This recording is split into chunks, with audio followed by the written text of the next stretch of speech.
Halo teman-teman, semoga teman-teman dimanapun berada senantiasa sehat walafiat. Jumpa lagi dengan Ananda Iro-Iro pada sharing sejarah Jepang.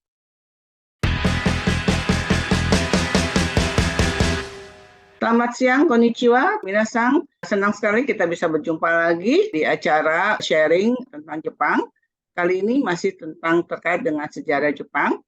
Seperti Anda tahu bahwa sebentar lagi Jakarta tidak lagi menjadi ibu kota negara Indonesia. Mulai tahun 2024 sudah mulai berpindah sedikit demi sedikit ke ibu kota baru yaitu IKN di Kalimantan. Kejadian pemindahan ibu kota negara itu tidak hanya terjadi di Indonesia saja. Di negara-negara lain pun terjadi hal yang sama, terlain yaitu di negara Jepang. Dalam sejarah Jepang, pemerintah Jepang sudah memindahkan atau melakukan pemindahan 2 kali ibu kota. Nah, hal ini akan dibahas oleh narasumber kami yang tidak lain tidak bukan yaitu Ibu Susi Ong, dosen kajian wilayah Jepang SKSD Universitas Indonesia. Dan kali ini pun kita akan meriahkan oleh kehadiran para mahasiswa program studi sastra Jepang dari berbagai daerah. Tamu kita kali ini ada 4 orang dari Sumatera dan Jawa. Nah, untuk tidak berlama lagi, saya akan memperkenalkan narasumber, kemudian tamu-tamu kita yang hadir pada kesempatan ini. Yang pertama adalah narasumber kita yang sudah tidak asing lagi, yaitu Ibu Susi. Halo Ibu Susi Ong. Halo, selamat siang Ibu Apin, selamat siang teman-teman semuanya.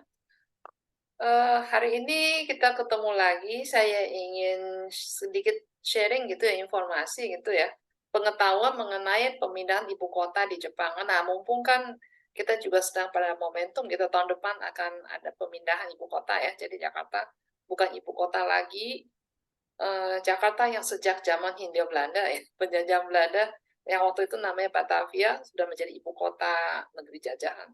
Setelah Indonesia merdeka, kita kan merdekanya mewarisi teritori ya dari negeri Hindia Belanda gitu yang menjadi Republik Indonesia. Sebetulnya kan seperti yang teman-teman ketahui ya sejak awal kemerdekaan ya waktu tahun 1950 waktu zaman Presiden Soekarno sepertinya sudah ada rencana atau usul gitu ya untuk memindahkan ibu kota ke Kalimantan tapi nggak jadi-jadi ya. Baru sekarang ini di bawah pemerintahan Joko Widodo ya Presiden Jokowi ini dilaksanakan. Kemudian Nah, untuk Ibu Susi, ya, sebelum kita lanjut nih ceritanya, sharing infonya, kita perkenalkan dulu ya tamu kita ya.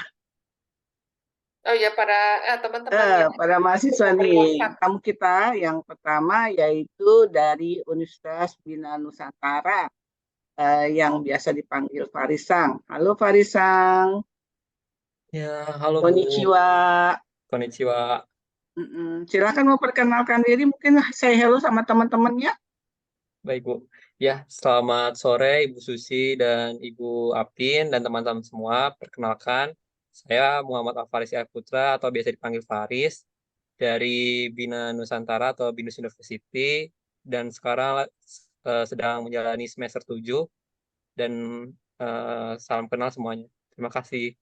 Ya, terima kasih untuk kehadirannya. Nah, yang kedua tamu kita dari Sumatera nih, Fadila Sang. Silakan Fadila Sang. Oh, baik Ibu, terima kasih Bu. Selamat sore Ibu dan teman-teman semuanya. Perkenalkan, saya Fadilatul Khaira, biasa dipanggil Fadila. Saya berasal dari Universitas Andalas. Sekarang saya di semester 5. Semester 5 ya. Prodi Sastra Jepangnya juga ya. Iya Bu. Hai. Oke, nih yang ketiga adalah dari Universitas Indonesia, Yudasang. Mungkin ada di antara teman yang pernah melihat Yudasang karena kami pernah berkolaborasi dengan Yudasang. Halo Yudasang. Hai Sensei. Terima kasih atas kesempatan Sensei Gata dan minasan sekalian. Perkenalkan nama saya Yuda dari Universitas Indonesia. di video kali ini ya yoroshiku onegaishimasu. Hai, Tuan Yudasang sekarang lagi ada di Jepang nih, lagi ambil beasiswa ya di Chiba University ya, dan lagi kedinginan di sana nih. Yang terakhir adalah tamu kita yang terakhir adalah Widi Sang. Hai Widi Sang. Hai, konnichiwa Sensei Kata, konnichiwa minasang. Perkenalkan nama saya Panggit Pangestu Widi. Saya dari Universitas Diponegoro, jurusan Bahasa dan Kebudayaan Jepang. Saat ini saya sudah semester 7. Yoroshiku onegaishimasu. Hai. Demikian tamu kita kali ini ada 4 orang mahasiswa dari berbagai universitas tapi mereka semua dari Prodi Sastra Jepang dan mempunyai minat yang sama yaitu terhadap sejarah Jepang ya. Oke, kita akan dengarkan penjelasan dari Ibu Susi terlebih dahulu terkait dengan tema kali ini yaitu pemindahan ibu kota negara Jepang.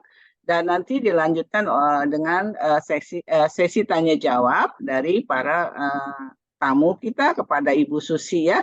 Jadi adik-adik mahasiswa jangan malu untuk bertanya, jangan sungkan untuk bertanya ya, santai saja.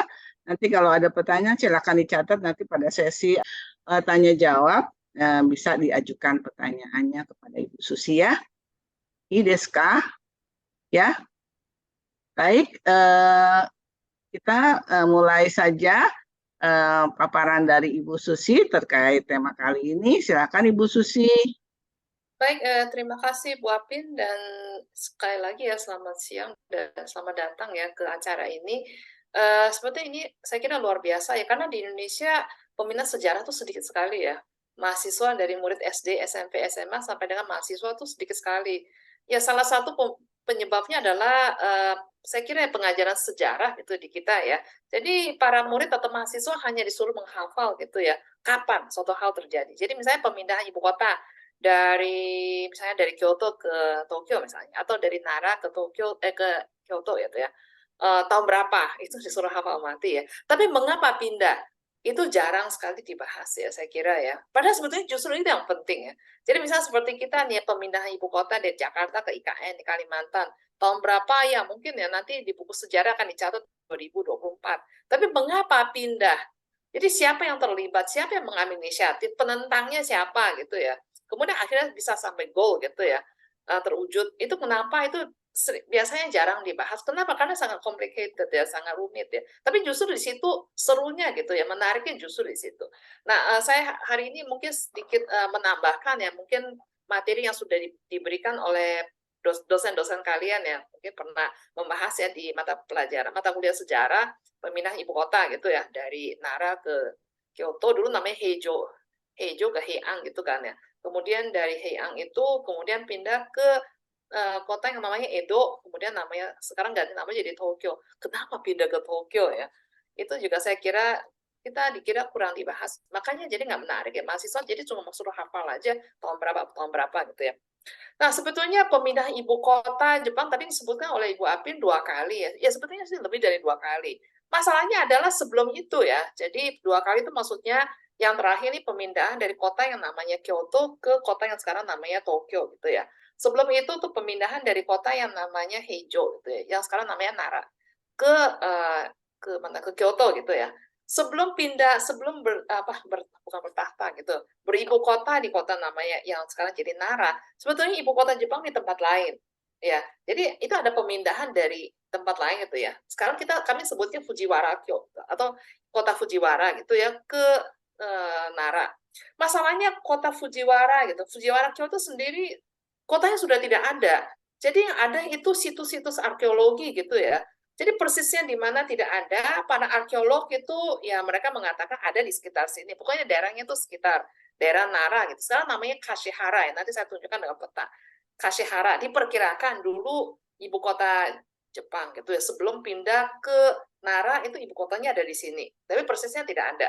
Ya sekarang udah tidak ada. Kalau Nara, Kyoto dan Tokyo, apalagi Tokyo itu jelas sampai sekarang masih eksis gitu ya. Kota Nara sampai sekarang juga masih eksis. Nah, itu kota Fujiwara. Sebelum kota Fujiwara sebetulnya ibu kota Jepang di tempat lain juga pernah ada. Masalahnya adalah itu tidak tercatat, di mana persisnya tidak tahu ya. Jadi sebelumnya itu segera catatan ya. Di Jepang itu ada kebiasaan setiap ganti kaisar. Jadi ada kaisar, kemudian kaisar yang mangkat, kaisar berikutnya naik tahta. Begitu kaisar berikutnya naik tahta itu pindah. Ya, pindah. Jadi berarti pindahnya tuh sering banget gitu, sering sekali. Satu kaisar, satu ibu kota gitu ya.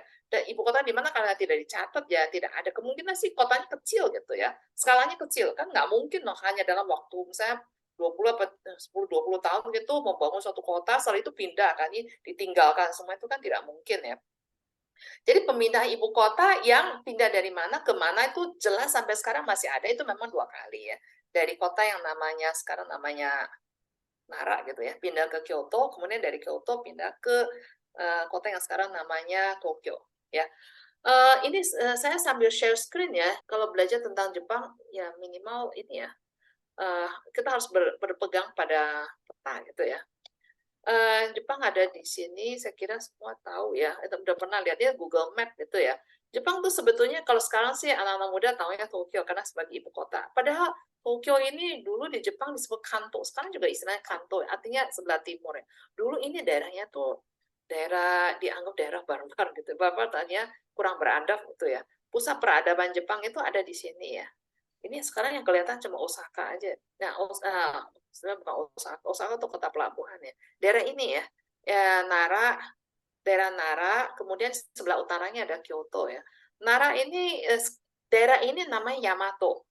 Jadi namanya Yamato ya. Kemudian segera catatan, saya kira Anda juga semua udah tahu ya. Nama Jepang itu sebetulnya baru muncul sekitar abad ke-7 ya. Dulunya tuh negara Jepang ya, atau bahasa Jepang kan Nihon. Istilah itu nggak ada. Jadi dulu istilahnya adalah Yamato atau kerajaan Yamato gitu ya. Namanya kerajaan Yamato karena berkantor pusat gitu lah ya. Pusatnya itu ada di daerah yang namanya Yamato. Ya. Nah, sebelum-sebelumnya itu juga sekedar catatan ya, sebetulnya diperkirakan ya menurut arkeologi gitu ya, para arkeolog gitu ya, di Kyushu, kemudian di sini ya di Pulau Honshu sebelah sini, kemudian di daerah yang menghadap ke laut ini ya Seto Naikai gitu ya. Kemudian di tempat lain sebetulnya banyak sekali ada beberapa kerajaan. Ada beberapa kerajaan dengan rajanya. Salah satu dari kerajaan itu adalah kerajaan Yamato. Ya. Tapi kemudian, jadi awalnya sebetulnya beberapa kerajaan yang mungkin mereka membentuk aliansi gitu ya. Tapi belakangnya tak kenapa karena nggak ada catatan sejarah, akhirnya mengkerucut gitu ya. Yang tersisa itu hanya kerajaan Yamato. Kemudian kerajaan Yamato itu ganti nama menjadi menyebut dirinya sebagai Nihon. Nihon itu yang sekarang kita kenal sebagai Jepang ya. Nah, ini ibu kotanya dulu di mana kemungkinan ada di daerah sekitar sini, persisnya tidak ada karena bangunannya sudah runtuh semua, sudah jadi puing. Para arkeolog yang menggali itu yang kemudian yang mereka memperkirakan dulu kemungkinan daerah sini ya, daerah Osaka gitu, daerah sini itu dulu pernah jadi pusat pemerintahan, pusat kekuasaan gitu ya. Nah, di sini sekedar catatan ada tempat yang namanya Kashihara. Sekarang ada Kashihara nah sini ya. Jadi diperkirakan dulunya di sini ini ada dulu pernah dibangun kota yang namanya Fujiwara, itu katanya itu ibu kota Yamato yang pertama gitu ya. Terus kemudian dari sini pindah ke daerah yang lebih utara. Dulu sekarang namanya Nara, dulu namanya Heijo ya. Ini saya kira di buku pelajaran sejarah juga ada. Nah, kenapa pindah ke sini? Karena ini skalanya terlalu kecil ya. Jadi setelah pemerintahnya itu berdiri, kemudian mulai membenahi sistem gitu ya, sistem jadi seluruh Jepang, ya peta yang tadi saya perlihatkan itu dibagi menjadi 66 negeri, kemudian setiap negeri itu ada pejabat yang dikirim, kira-kira kalau sekarang gubernur gitu ya. Kemudian sistem penarikan pajak gitu ya, itu sudah dibenahi ya. Jadi artinya sistem pemerintahnya sudah mulai menjadi lebih rapi, lebih teratur. Nah setelah pajaknya itu makin banyak, jadi dianggap sebagai pemerintah supaya berwibawa itu harus punya ibu kota yang lebih keren gitu lah ya. Jadi untuk itulah jadi dipindahkan ibu kotanya, jadi dibangun kota baru yang waktu itu namanya Heijo gitu ya. Heijo sekarang namanya Nara. Tapi tidak persis ya di kota Nara sekarang. Kan ada kemungkinan bergeser. Jadi misalnya sekarang nih kota Jakarta misalnya, kita kan tahunya Pulau Jakarta pusatnya di mana? Daerah sekitar Gambir ya, mungkin ya, lapangan Monas ya. Padahal sebetulnya kota Jakarta yang dulu namanya Batavia, itu pusatnya tuh hanya di Jakarta bagian utara. Yang sekarang kita kenal sebagai kota tua ya. Ya, di zaman kota tua. Jadi di zaman itu daerah sekitar Gambir itu masih luar kota gitu, pinggiran ya. Jadi itu kemungkinan terjadi pergeseran itu mungkin saja ya. Nah, jadi kemudian yang ingin saya bahas hari ini ya, jadi pemindahan dari Fujiwara kemungkinan ada di sini ya, Kashihara ini pindah ke Nara, ini prosesnya kita tidak akan bahas gitu karena catatan sejarah itu kurang. Nah, yang ingin kita bahas ya, yang penting itu adalah ketika ibu kota Jepang ya berada di Nara, ibu kota di sini artinya tempat bersemayam kaisar. Jadi kaisar tinggal di mana itu jadi ibu kota. Saya kira kita Indonesia juga gitu ya. Jadi di mana pemerintah itu berkantor ya, jadi presiden misalnya dan para menteri gitu ya, berkantor di mana itu jadi ibu kota. Ya kan gitu kan ya. Di Amerika juga gitu kan. Kota paling besar kota komersial itu New York, tapi tetap ibu kotanya Washington. Nah, karena presiden dan para menterinya itu pejabatnya itu kantornya itu ya berkantornya di Washington. Nah, kalau di Jepang itu kaisar ya. Jadi kaisar bertakhta gitulah, istananya ada di Nara. Nah, ini di sini ya, Nara itu kalau kalian lihat di buku mungkin tabel gitu ya, pemindahan ibu kota itu ke Nara itu di tahun Masehinya 710 ya, 710. Kemudian meninggalkan Naranya itu di tahun 784 ya. Ini jelas ya. Jadi berapa 74 tahun ya. Nah, kenapa dari Nara itu pindah? Pindahnya itu ke kota yang sekarang namanya Kyoto. Dulu namanya ini diberi nama Heian. Heian itu pemberian nama. Jadi kaisar yang memberikan nama itu udah kota itu jadikan Heian saja ya. Kasih nama Heian saja. Sama seperti IKN juga. Itu kan sebetulnya nama dulu nggak ada nama IKN. Itu diberikan oleh ya pemerintah gitu ya ingin menamakan kota itu sebagai IKN ya. Nah, Kyoto ini juga kota ini diberi nama Heian. Heian kan artinya damai tentram. Damai tentram karena sebelumnya tidak damai tentram. Jadi damai tentram itu semacam harapan ya, supaya ibu kota pindah ke sini ya semuanya damai tentram. Nah, pemindahnya kenapa ya? Sebetulnya terkait dengan agama gitu. Agama tuh agama Buddha ya. Agama Buddha itu bukan suatu kepercayaan ya, tetapi sebagai suatu kekuatan politik ekonomi yang mengancam eksistensi pemerintah atau rejim kaisar. Jadi kaisar merasa tidak nyaman ya selama bertakhta di sini ya. Nara waktu itu nama Heijo gitu ya. Terus selalu diganggu, dirongrong, ditekan gitu loh oleh ormas Buddha. Ya, kenapa bisa dirongrong dan sebagainya ya. Jadi ceritanya agak singkatnya begini ya. Negara itu pemerintah itu menjadi pemerintah itu bisa berdiri kalau ada pemasukan. Ini saya kira di mana-mana sama. Kalau nggak ada yang berpajak gitu ya, pemerintah bagaimana sekarang bisa menggaji para pegawai negara, aparat pemerintah kan. Jadi negara itu ada pertama-tama itu prasyaratnya adalah pajak, kita penarikan pajak. Dan di zaman itu sumber pajak utama itu dari tanah gitu ya. Jadi ada petani yang menggarap sawah, dari sawah itu hasil panen itu negara menarik pajak gitu ya. Dan sepertinya itu pajaknya cukup tinggi gitu. Jadi banyak rakyat tuh sebenarnya ogah gitu, petani ogah bayar pajaknya.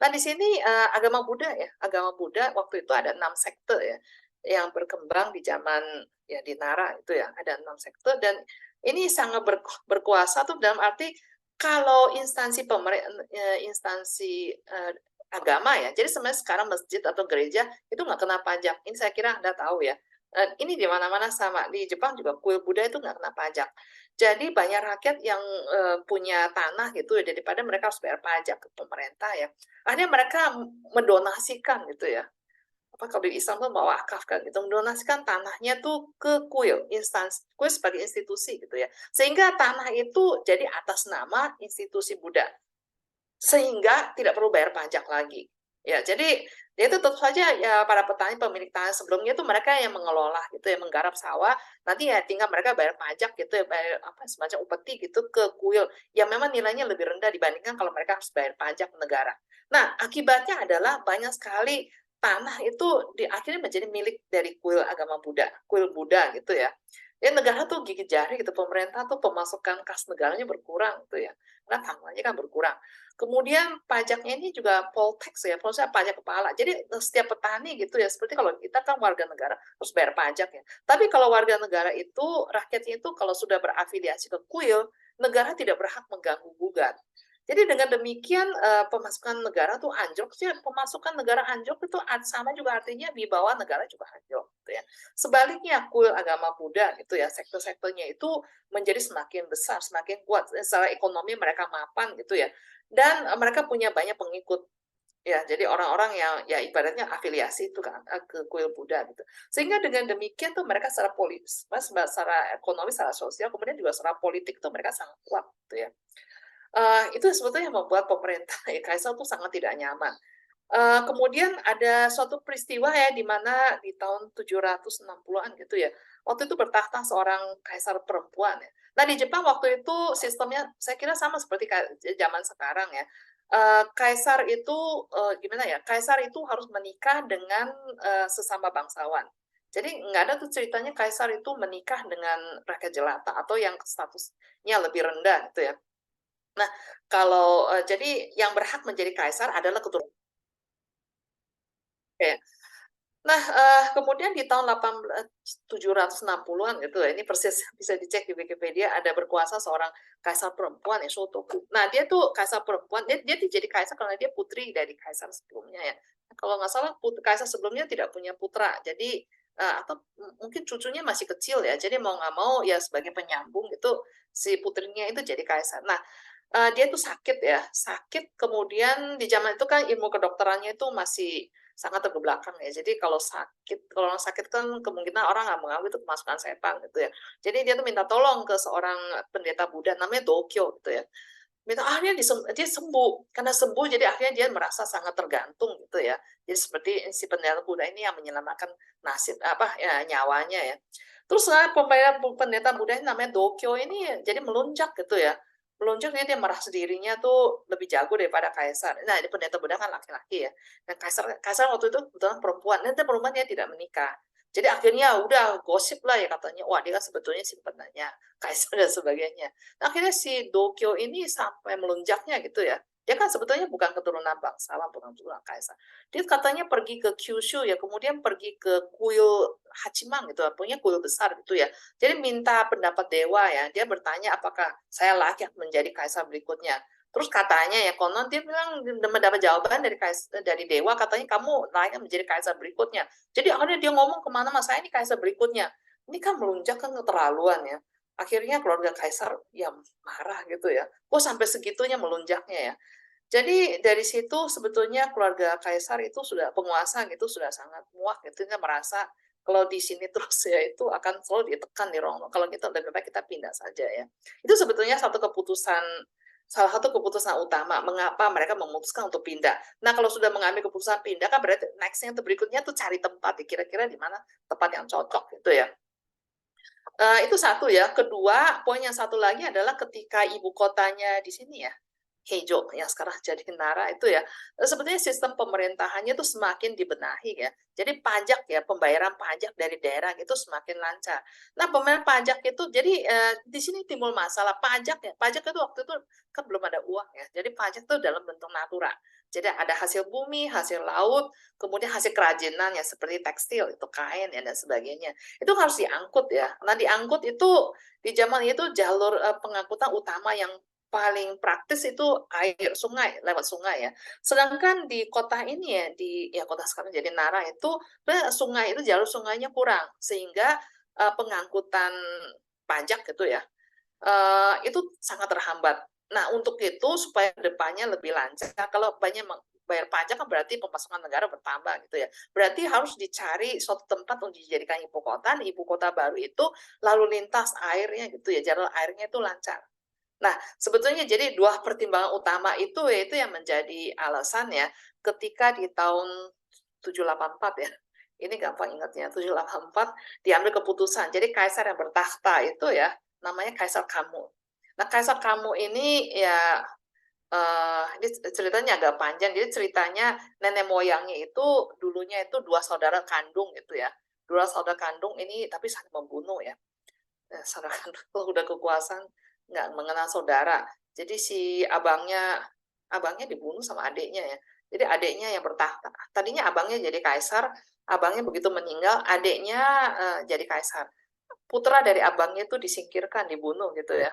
Jadi adiknya yang jadi kaisar, namanya Kaisar Temu ya, mungkin pernah dengar. Nah, setelah itu yang bertahta itu semua anak cucunya Temu. Anaknya, cucunya, bahkan cucunya kalau masih kecil menantunya yang dinobatkan gitu ya. Pokoknya itu di monopoli gitu, tahtanya dimonopoli oleh keturunan dari Kaisar Temu ini. Nah, ketika di tahun 700 70-an, 80-an gitu ya, kira-kira di tahun-tahun itu, ini keturunan Kaisar Tenmunya habis gitu ya, nggak ada keturunan lagi. Jadi mau nggak mau ya harus mencari dari keturunan Tenchi ya, kaisar si yang dulu jadi kaisar abangnya itu ya. Jadi di situ baru mulai dari keturunan dari kaisar yang sebelumnya itu mulai bertahta. Nah ini kan sebetulnya juga sudah muak banget gitu, muak sekali ya dengan arogansi ya dari garis keturunan apa ya kaisar yang satu lagi, Kaisar Temu. Jadi itu kira-kira 3 faktor utama ya sehingga ketika di tahun 780 pas kita tahun-tahun 780-an gitu kaisar yang bertahta namanya Kaisar Kamu itu memutuskan kita harus pindah. Nah dia sendiri pergi cari gitu ya kemana ke utara ke sebelah utara gitu cari tempat yang kira-kira lokasinya bagus ya kemudian ada jalur sungai jadi supaya pajak ya dari berbagai daerah di Jepang itu bisa lebih mudah diangkut gitu ya. Nah ini pertama ini juga 784 sebenarnya pertama-tama yang dicari tempatnya di sini yang namanya Nagaoka ya. Mungkin saya kira di buku sejarah ini karena seringkali di skip ya karena cuma 10 tahun gitu ya. Jadi dulu awalnya diputuskan di sini Nagaoka, kota Nagaoka ini sudah dibangun ibu kota. Jadi artinya tadinya sih kayaknya sih tanah ya mungkin tidak nggak ada infrastruktur gitu ya. Jadi kan kalau mau ditetapkan jadi ibu kota harus dibangun istana, kemudian infrastruktur, jalan dan sebagainya. Ini sebetulnya udah mulai dibangun baru 10 tahun ya belum selesai terjadi ini ya bencana gitu ya, bencana yang wabah penyakit. Nah di zaman itu orang-orang zaman itu percaya, kaisar juga percaya ya, kalau ada bencana ada wabah itu artinya dewa tidak berkenan. Jadi akhirnya udah ditinggal gitu ya, nggak jadi. Kotanya belum selesai dibangun, ya ditinggal gitu ya. Terus ke sebelah utara lagi, akhirnya sampai di tempat yang waktu itu namanya Yamashina.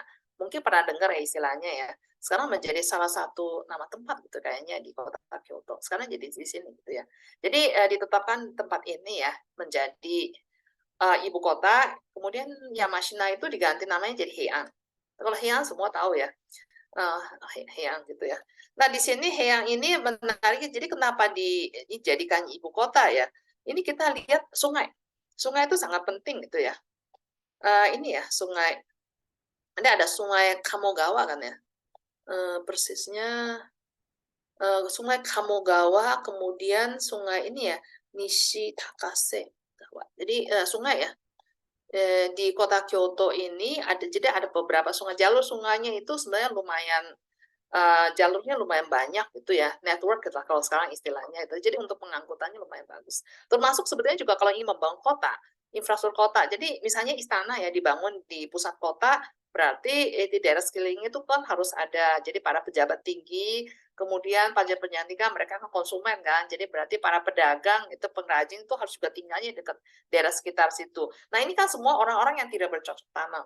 Ya, tidak menghasilkan makanan, pangan sendiri. Berarti kan kebutuhan mereka tuh harus diangkut dari daerah lain, dari luar gitu kan. Nah, itu juga artinya kalau tidak ada jalur sungai gitu ya yang memadai, berarti penduduk ya, jadi kehidupan para penduduk di maaf ya, daerah ini tidak bisa tidak terjamin. Ya, jadi makanya sungai itu sangat penting. Makanya jadi akhirnya diputuskan ibu kota dipindahkan ke sini itu di tahun 794. Bahasa Jepang kalau anak-anak Jepang tuh hafalnya nakuyo. Na kan anak kan 8 kan, ku kan 9 ya. Naku kan artinya nangis gitu ya. Nangis atau kalau burung berkicau juga naku ya. Nakuyo. Hototogis kalau nggak salah semacam ada sejenis burung gitu ya. Wah, nangis ya. Itu jadi di situ hafal 794. Ya, itu sebetulnya kira-kira seperti itu ya sejarahnya. Nah, berikutnya ya, kita langsung lompat. Setelah itu ibu kotanya di mana? Ini sebetulnya setelah itu kalau di pelajaran sejarah, saya kira kalian pasti belajarnya berikutnya zaman Kamakura. Setelah zaman Heian itu zaman Kamakura ya. Ya, tapi zaman Kamakura ibu kotanya di mana? Kaisar tetap tinggal di Kyoto. Ya, meskipun shogun ya, kemudian shogun itu artinya orang yang punya kekuasaan real. Gitu. Real itu artinya mengut pajak, gitu ya, memaksakan untuk mengut pajak. Kemudian punya kekuatan militer. Kekuatan militer itu artinya kalau ada yang membangkang itu bisa ditangkap gitu ya. Itu artinya pemegang kekuasaannya. Pemegang kekuasaan sebetulnya shogun. Ya, jadi zaman Kamakura itu adalah para petinggi gitu ya, shogun gitu ya di Kamakura ya. Tapi tetap saja karena kaisar tinggal di Kyoto ya. Jadi sebetulnya zaman Kamakura di Jepang itu ibu kotanya 2. De facto gitu ya. Tetapi karena shogun itu secara formalitas itu diangkat oleh kaisar, artinya shogun itu adalah anak buahnya gitu kaisar ya. Jadi Kamakura tetap tidak bisa dijadikan ibu kota. Begitu juga halnya ketika zaman Edo ya. Zaman Edo tuh jelas ya pemegang kekuasaan di Jepang itu adalah rejim Tokugawa kan. Keluarga Tokugawa. Kaisar itu ya kaisar itu nggak punya kekuasaannya. Tapi tetap saja shogun ya para shogun dari Tokugawa, Ieyasu dan seterusnya itu mereka diangkat secara formal itu diangkat oleh kaisar. Meskipun shogun pertama yang pertama, kedua, ketiga itu datang langsung gitu sowanan ke Kyoto ya untuk diangkat gitu ya oleh kaisar. Setelah shogun keempat sampai shogun ke-14 ya, itu datang aja enggak ya, mereka nggak datang ke Kyoto. Jadi utusan kaisar yang dari Kyoto itu harus samperin gitu ya ke Edo untuk memberikan semacam surat pengangkatan bahwa Anda dinyatakan diangkat sebagai shogun. Ya. Nah, jadi pada kenyataannya de facto itu sebetulnya pusat kekuasaan Jepang ada di Edo waktu itu ya, sekarang yang sana jadi Tokyo, tapi tetap karena kaisar tinggal di Kyoto, maka Kyoto tetap dijadikan ibu kota. Nah, kemudian perubahannya terjadi ya ketika di zaman yang kita sebut zaman Bakumatsu itu ya 1860-an itu ya. Ketika karena ada orang asing datang ke Jepang dan rejim Tokugawa, pemerintah Tokugawa tidak bisa menghadapi, jadi menunjukkan bahwa mereka tidak becus gitu ya. Karena mereka tidak becus, jadi akhirnya banyak kelompok-kelompok lain itu yang jadi berani membangkang, terutama dari Jepang bagian selatan ya. Dan mereka membangkang nggak berani juga membangkang atas nama diri sendiri. Jadi membangkangnya atas nama kaisar ya. Jadi mereka berargumen sebenarnya kaisar itu adalah penguasa tertinggi di Jepang. Tapi selama zaman Tokugawa itu seakan-akan merebut kekuasaan, ini kurang ajar gitu ya. Jadi artinya di tahun 1860-an itu terjadi semacam bentrokan secara langsung gitu antara kelompok Tokugawa dengan kelompok yang menentang Tokugawa. Dan hasil dari bentrok itu seperti yang kita ketahui rejim Tokugawa kalah ya. Pemerintah Tokugawa kalah. Berarti yang menang itu adalah bukan kaisar ya, kelompok-kelompok yang mengusung kaisar. Ya, jadi sebetulnya kalau mereka menang, ya sebetulnya katanya kekuasaan dikembalikan ke kaisar. Terus kaisar kan tinggalnya di Kyoto kan, selesai kan? Berarti kan nggak perlu pindah ibu kota gitu kan ya. Nah, tapi di sini masalahnya agak jelimet gitu ya. Yang merebut kekuasaan, sebenarnya kekuasaan tidak ada di tangan kaisar. Kaisar itu nggak bisa apa-apa gitu ya. Kekuasaan itu ada di tangan orang-orang dari Jepang bagian selatan ya, termasuk Kyushu gitu ya, di Jepang bagian selatan. Jadi sebetulnya mereka menjadikan kaisar ya waktu itu kaisar namanya Kaisar Meiji. Kaisar Meiji itu masih muda ya, usia sekitar 15 sampai 16 tahun itu masih muda, masih belum ngerti apa-apa. Itu sebetulnya kaisar itu jadikan boneka. Tapi kaisar itu boneka nggak ngerti apa-apa, tapi orang-orang di sekitar, orang-orang di istana itu mereka ngerti. Mereka tahu bahwa sebenarnya sekarang yang melunjaknya jadi yang mengklaim diri sebagai penguasa. Ini kan sebetulnya orang-orang kelas samurai kelas rendahan ya di Jepang bagian di sini ya di Jepang istilahnya Jepang bagian barat. Karena pemerintah Tokugawa, keluarga Tokugawa gitu bagaimanapun mereka tuh adalah orang-orang yang diangkat oleh kaisar ya dengan jabatan kalau sekarang kita istilahnya eselon gitu misalnya eselon 1 gitu ya pejabat tinggi gitu ya. Nah itu para samurai itu yang menumbangkan Tokugawa itu kan sebetulnya orang samurai kelas bawah, kelas rendah gitu ya. Kok sekarang mereka yang jadi penguasa. Jadi sebetulnya di Kyoto tuh banyak sekali bangsawan yang tidak serap gitu katanya ini lancang ini ya menyalahi peraturan gitu ya. Nah, ini orang-orang yang dari Jepang di sini ya, mungkin ya kalian familiar tuh Saigo Takamori, Okumoto Shinji gitu ya, para pahlawan restorasi Meiji gitu ya. Mereka tahu kalau mereka dengan kaisarnya itu memulai pemerintahannya di Kyoto, ini pasti banyak yang tidak setuju, banyak yang merongrong gitu, yang menganggap mereka tuh tidak punya legitimasi. Jadi akhirnya ya apa boleh buat gitu ya, udah pindah aja gitu ya. Jadi mereka tuh jadi memutuskan kita pindah aja ibu kota. Pindah ibu kota artinya kaisarnya harus dibawa ya. Kaisar harus dibawa. Awalnya sebetulnya rencananya tuh di Osaka. Osaka di sini ya. Dan Osaka dari Kyoto ke Osaka sebenarnya dekat ya. Jadi perjalanannya dekat ya.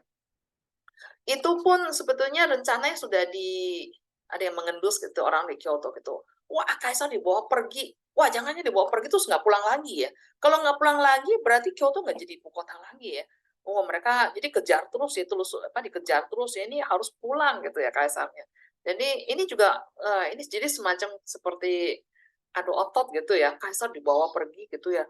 Dibawa bareng dengan 3 benda pusaka. Ini benda pusaka saya kira kalian tahu ada pedang, ada cermin, terus ada batu giok, itu katanya simbol kekuasaan kaisar, yang nggak ada yang pernah lihat gitu ya. Itu dibawa, pokoknya dibawa, siapa tahu bisa lolos gitu. Kalau lolos kan berarti kabur aja kan. Nggak lolos ya. Kalau saya pulang, balik lagi ke Kyoto. Terus berikutnya ya, karena di Osaka memang terlalu dekat, jadi kalau mau diganggu gugat gitu, dibawa pulang gitu ya, disuruh pulang lebih gampang.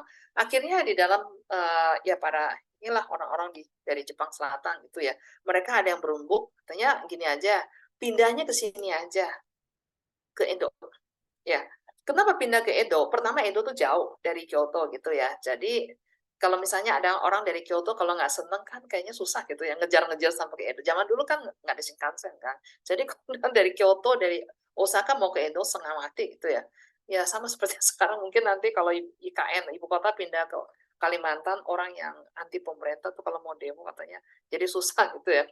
Itu satu ya. Kedua, saya kira Anda semua tahu yang pernah belajar sejarah Jepang tahu ya, ketika zaman Tokugawa itu tahun sekitar 260 tahun kan, dari tahun 1603 sampai akhir zaman Tokugawa itu sekitar 260 tahun itu ada sistem Sankin Kotai gitu ya. Sankin Kotai nggak dari awal sih, dari setelah Shogun ketiga kalau nggak salah ya.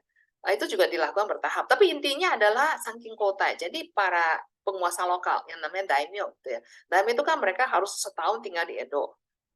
Nggak semua setahun sih ya. Ada yang setahun, ada yang setengah tahun, ada yang tinggal di Edo, kemudian setelah itu kembali ke daerahnya. Ketika mereka kembali ke daerahnya, anak istrinya tuh harus tetap tinggal di Edo. Jadi ibaratnya sebagai sandera gitu lah ya. Jadi kalau mereka kembali ke daerahnya tuh memimpin pemberontakan, mau merdeka dari Tokugawa, nggak bisa anak istrinya jadi sandera gitu ya. Ini sebenarnya nggak 1 tahun, kita diajarkan 1 tahun. Yang deket-deket gitu ya, yang deket dengan Edo itu bisa 6 bulan sekali harus datang. Yang jauh misalnya dari Nagasaki, misalnya kan jauh banget ya. Kalau setahun mesti sekali, itu sekali perjalanannya berbulan-bulan. Nah, itu boleh 3 tahun sekali ya. Tapi intinya semua penguasa lokal yang namanya daimyo itu punya rumah di Edo. Ya, rumah dinas gitu di Edo. Dan ya mereka kalau rumah dinas kan tinggalnya nggak sendiri, itu pasti ada banyak pengawalnya, pembantunya, dan sebagainya. Kalau hang yang kaya itu, konon tuh ribuan orang gitu ya tinggal di Edo gitu ya. Dan ada rumah. Jadi artinya di Edo ada rumah, kemudian mereka ini kan semuanya konsumen gitu ya, bukan produsen gitu ya. Jadi artinya oleh karena itu ya perdagangan di Edo gitu ya, kemudian infrastrukturnya itu bagus. Ya. Jadi ketika di awal zaman Meiji itu ada pertimbangan udah di Edo aja karena pemerintah baru juga nggak punya uang gitu ya, mau bangun infrastruktur, mau bangun kantor pemerintah, ada duitnya ya. Ya udah itu Edo aja dipakai gitu ya. Jadi sebenarnya alasan praktis ya pragmatis gitu ya. Akhirnya diputuskan Edo itu dijadikan ibu kota. Cuma kalau terus kemudian kaisar tuh dibawa gitu ya, katanya ya, inspeksi gitu ya, inspeksi. Jadi katanya sekarang kan Jepang udah berada di bawah kekuasaan langsung kaisar. Kaisar jangan cuma tinggal di Kyoto, itu kan Jepang Barat kan. Rakyat di Jepang Timur juga harus diayomi gitu, harus harus diperhatikan gitu ya. Jadi katanya harus datang gitu ya. Bukan menjenguk ya, jadi harus diperhatikan, harus datang gitu, inspeksi gitu ya. Jadi Kaisar Meiji itu dibawa ke Kyoto, ke Edo gitu ya. Wah itu yang di Kyoto tuh langsung curiga ya, curigaan. Saya kira lumrah gitu. Wah jangan-jangan dibawa terus ditinggal di Kyoto, ditinggal gitu aja ya. Nanti kita bukan ibu kota lagi gimana ya. Jadi akhirnya ya untuk meredam mereka jangan sampai merontak, Kaisar Meiji pulang gitu ya, pulang ke Kyoto. Jadi biar orang di sana ya tenang. Tapi tetap aja ya banyak curiga gitu, jangan-jangan punya ibu kota. So, akhirnya dibuatlah semacam excuse gitu ya, alasan. Enggak sih, katanya sekarang kan Jepang itu yang berada di bawah kekuasaan kaisar itu Jepang Barat dan Timur ya. Jadi yang di Timur juga harus kita perhatikan. Jadi kaisar itu kadang-kadang harus ke timur juga, Jepang bagian timur ya. Makanya di timur itu kita harus bangun satu ibu kota ya. Timur kan bahasa Jepangnya Higashito kan ya. Kemudian ibu kota katanya Kyo. Jadi ada dua ibu kota ya. Satu ibu kota di timur, satu ibu kota di barat. Jadi awalnya begitu ya. Jadi mungkin ada yang pernah dengar istilah bahasa Jepang sento ya. Sento artinya pemindah ibu kota. Jadi kalau kita nanti dari Jakarta pindah ke IKN itu sento, pemindah ibu kota. Tapi untuk kasus Tokyo itu bukan sento, tento. Tento itu artinya menetapkan ibu kota. Jadi kota Edo itu ditetapkan sebagai ibu kota timur. Ya, dari istilahnya, dari katanya tuh udah jelas ibu kota timur. Artinya sebetulnya bukan ibu kota seluruh Jepang gitu ya. Nah, itu kemudian setahun kemudian, tahun Meiji kedua itu kemudian kaisar diberangkatkan. Ini kan udah fix gitu, udah diputuskan ya. Diberangkatkan ke Edo, kemudian Edo secara resmi diganti namanya menjadi ibu kota timur. Kemudian di Edo itu kan keluarga Tokugawa itu berkuasa selama 260 tahun. Itu istananya megah ya. Ya. Nah, istana itu kan rezim Tokugawanya sudah apa ya, sudah turun tahta gitu ya, dan mereka pulang kampung ya. Kampungnya ada di prefektur Shizuoka sekarang ya. Pulang kampung kan. Jadi berarti istananya kosong ya. Nah, istana itu kemudian direnovasi ya, kemudian menjadi istana kaisar sekarang. Jadi artinya sebenarnya pemerintah yang baru itu nggak ada duitnya, tidak ada dana, jadi tidak sanggup yang membangun infrastruktur. Jadi makanya dicarilah kota dengan infrastruktur yang paling bagus di Jepang. Itu warisan rejim sebelumnya ya, kemudian dijadikan ibu kota. Ya, itu ya. Jadi kemudian setelah pindah, awalnya sih sebenarnya pemerintah orang rakyat di Kyoto termasuk para bangsawan gitu yang punya kepentingan tuh mereka awalnya merasa dikibulin gitu ya. Lama-lama jadi ngerti karena kaisar itu begitu dia pindah ke Edo ya, kemudian Edo diganti nama jadi Tokyo, kemudian tinggal di istana gitu. Di Edo ada istana gitu di Edo, terus nggak balik lagi ke Kyoto. Ya, kalau nggak balik ke Kyoto, jelas ya Kyoto udah bukan ibu kota lagi. Ini jelas ya, anak kecil juga ya kecil nggak ngerti ya. Ya pokoknya itu jelas lah. Kalau suatu kota kalau tidak ada kaisar berarti kota itu udah bukan ibu kota lagi. Jadi setelah itu memang Edo gitu yang sudah menjadi Tokyo itu berkembang pesat gitu ya. Kyoto-nya tuh semakin lama semakin mati. Karena semakin mati ya warganya protes ya, katanya kenapa nih kita tuh dianaktirikan ya kotanya, jadi ekonomi mati. Maka jadi untuk mengakomodir jadi jangan sampai terlalu kesel gitu ya di tahun 1894 ya, 94 ya. 1894 itu kalau dihitung dari pemindahan ibu kota dari Nara ke Kyoto itu kan 794 ya. 794 ke 1894 itu 1100 tahun ya. Jadi bertepatan dengan 1100 tahun pemindahan ibu kota dari Nara ke Kyoto gitu ya. Kyoto kan waktu itu namanya Heian gitu ya. Maka di Kyoto atas inisiatif pemerintahan baru gitu ya, itu didirikan shrine Jingu gitu ya. Kuil Shinto yang besar namanya Heian Jingu. Ya, Heian Jingu tuh saya kira yang pernah jalan-jalan ke Jepang tuh ya, atau pernah lihat foto teman-temannya yang pernah jalan-jalan ke Jepang tuh, pasti pernah lihat Heian Jingu itu sekarang tempat nikahan ya. Pokoknya megah gitu lah. Heian Jingu. Jadi sebenarnya kita juga terkecoh, kita orang asing terkecoh. Oh, ini Heian Jingu itu berarti sudah ada dari zaman Heian, padahal itu bohong. Ya. Itu mulai dibangun setelah restorasi Meiji. Ya, itu ya. Kemudian sedikit mungkin episode gitu ya tentang Kyoto ya. Kyoto ini Kyoto ya. Kyoto ini sebenarnya dibangun persis ya dengan meniru tata kota dari kota Loyang. Waktu itu ibu kota Cina itu, kekaisaran Cina gitu ya, yang waktu itu salah satu ibu kotanya di Loyang gitu ya. Loyang itu bahasa Jepang bahasanya Rakuyo ya. Jadi sepanjang sejarah kalau kita lihat dokumen dalam bahasa Jepang itu kalau ada penguasaan lokal tuh pergi ke Kyoto itu istilahnya joraku gitu ya. Jadi bukan Kyoto ni iku jo itu artinya naik, ue ya tulisannya ue agaru naik ya. Naik ya pergi ke tempat yang lebih tinggi yang namanya raku gitu, joraku itu ya. Itu artinya namanya Kyoto gitu ya. Kyoto kan sebenarnya secara harfiah artinya ibu kota ya. Tapi tetap saja banyak yang menganggap itu sebetulnya kan Rakuyo gitu ya, kan meniru kota dari tata kota dari ibu kota Cina waktu di zaman yang sama, zaman Heian ya. Jadi namanya Joraku. Sampai sekarang pun namanya Raku. Jadi misalnya Rakuse gitu, Raku bagian barat, Raku bagian selatan, Raku bagian utara gitu. Sampai sekarang Raku itu masih dipakai. Jadi di Kyoto ya? Ya di Kyoto. Karena Kyoto itu sendiri artinya ibu kota. Ya. Baik, saya kira itu saja ya dari saya, materi dari saya. Apakah ada yang ingin dikomentari? Silakan. Demikian penjelasan dari Bu Susi terkait dengan pemindahan ibu kota negara Jepang, di mana yang sebetulnya mungkin lebih dari 2 kali, tetapi dari catatan sejarah banyak yang hilang, ya tidak bisa dibuktikan bahwa itu lebih dari 2 kali. Yang pasti adalah pemindahan ibu kota yang tercatat di sejarah yang masih kita bisa temukan sekarang itu adalah dari Nara ke Kyoto, dan dari Kyoto ke Tokyo, di mana Tokyo itu sebetulnya adalah artinya Ibu kota ya, timur. Jadi ibu kota kota ada bagian dua, timur. satu barat, satu timur. Ini ya, misalnya ini ya, sebentar, ini saya coba share. Ini mumpung ketemu. Ini peta Jepang sekarang ya. Ini ya, misalnya ini Hankyu Square, Rakuhoku Hankyu Square, ya, kelihatan kan ya? Ya, Rakuhoku itu artinya utara. Jadi ini berada di bagian utara dari kota Raku, gitu ya. Ya, ini di Kyoto ya. Ini kan ada Kyoto ya. Kyoto Botanical Garden kan ya. Ini ada Kawai Shrine di sini ya, Rakuhoku ya. Itu artinya ini ada di sebelah utara dari kota Raku. Jadi Raku itu ibu kota ya, Kyoto ya. Jadi makanya di Kyoto banyak sekali nama-nama yang menggunakan nama Raku ya. Misalnya ini ada satu lukisan Jepang yang sangat terkenal ya.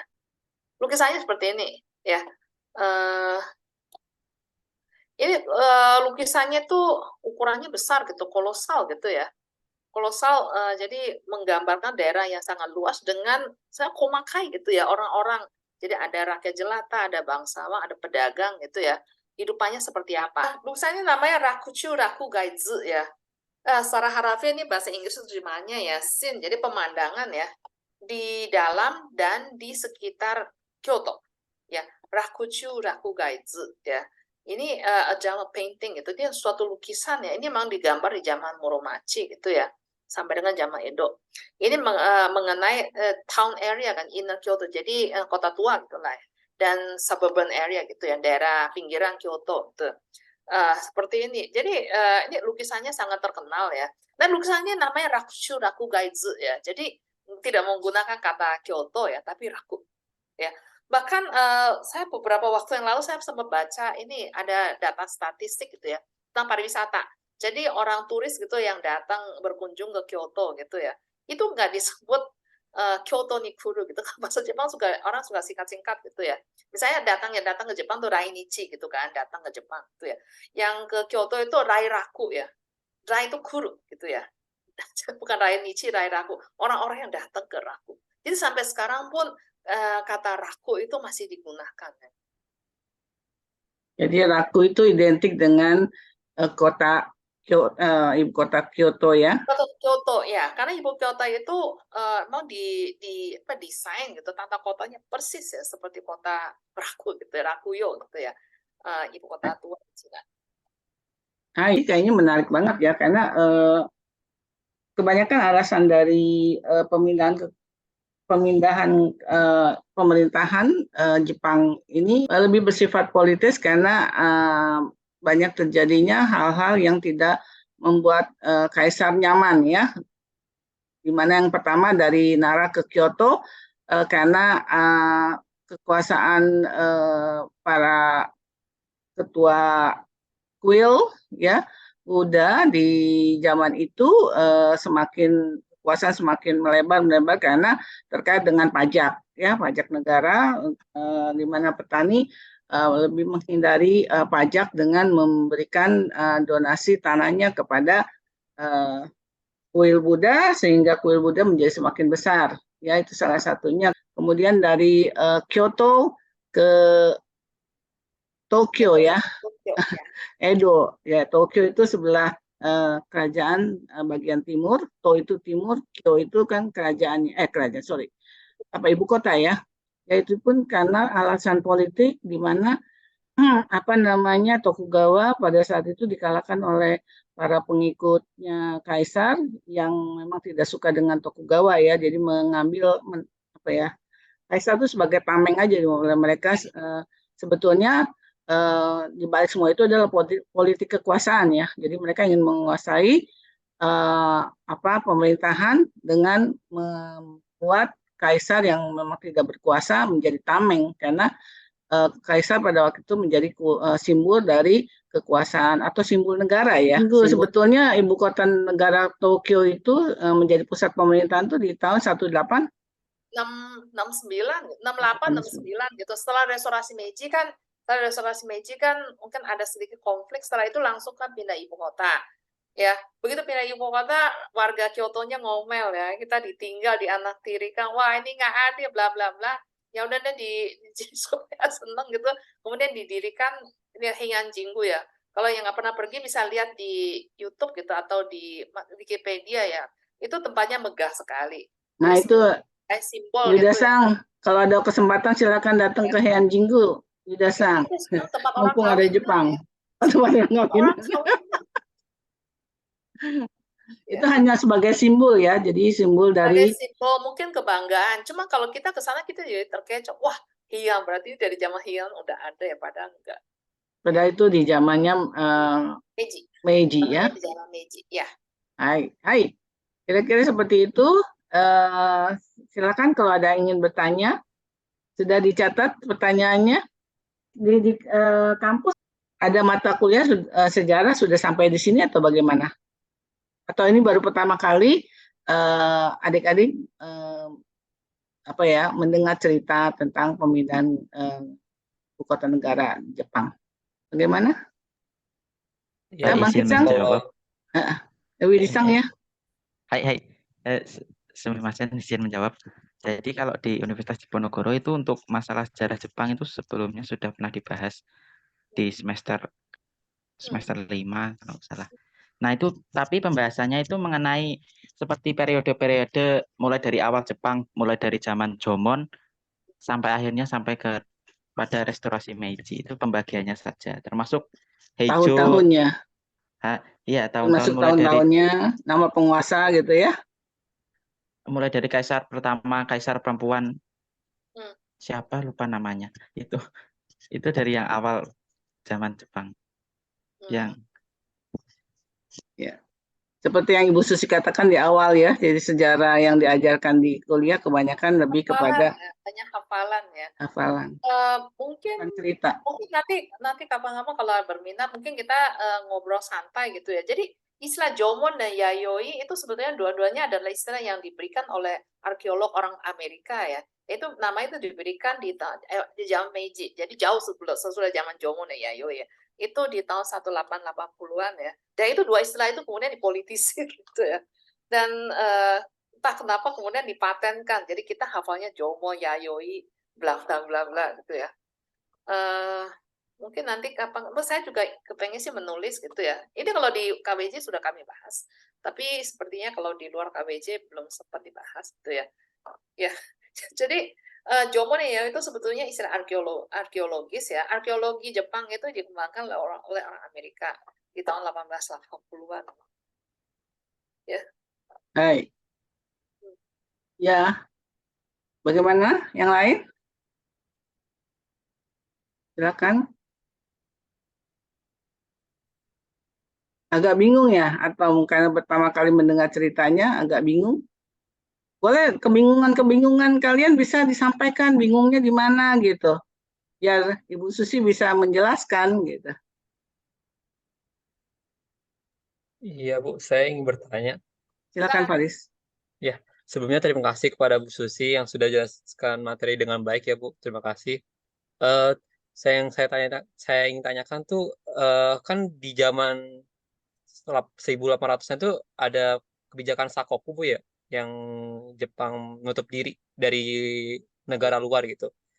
Nah, itu apakah ada kaitannya dengan pemindahan ibu kotanya juga, dan kan tadi disinggung juga kalau di masyarakat bagian barat, timur, dan selatan tuh kayak ada penentangan tentang ibu kota, sedangkan di bagian utaranya itu kayak apakah itu masyarakatnya pasif atau cuman ikut-ikutan aja, atau emang belum ada semaju dari bagian barat, timur, dan utara, bagian timur, selatan, dan yang pusatnya itu.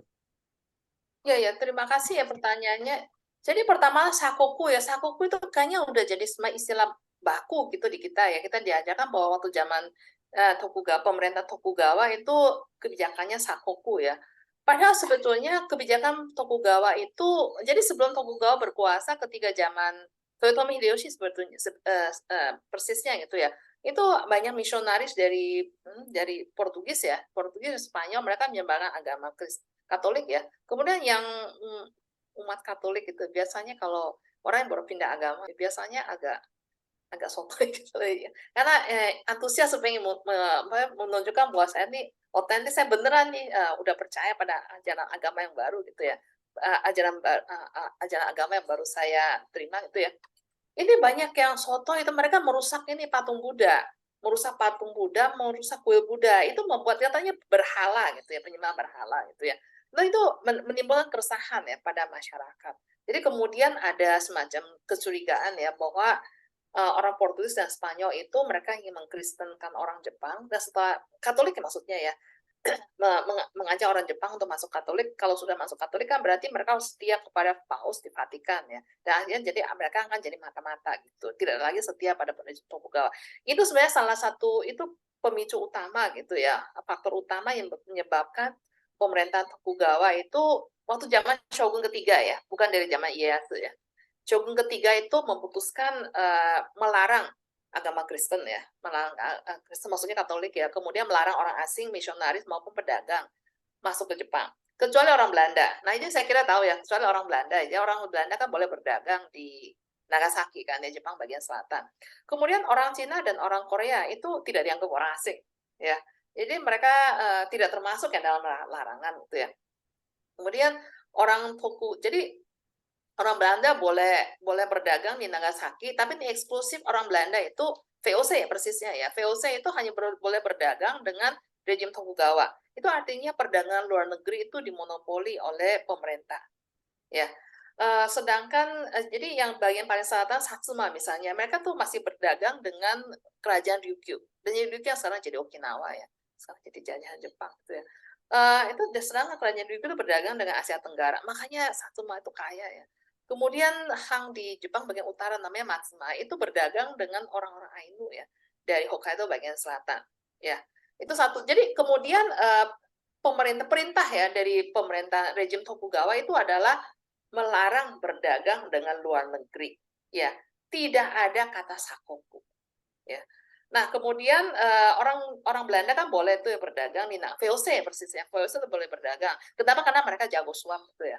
Orang Belanda jago suapnya di mana. Jadi Tokugawa sebenarnya juga disuap gitu ya. Jadi akhirnya Tokugawa bilang oke, boleh berdagang. Karena Belanda itu kan ya punya apa ya namanya sumber apa ya berdagang di banyak tempat di Cina, kemudian di Eropa. Jadi banyak sekali barang-barang yang dari luar kan mereka bisa bawa ke Jepang. Nah itu kalau semua dimonopoli oleh rejim Tokugawa itu kan cuannya besar, untungnya besar gitu ya. Jadi Tokugawa boleh. Kemudian ada syarat ya.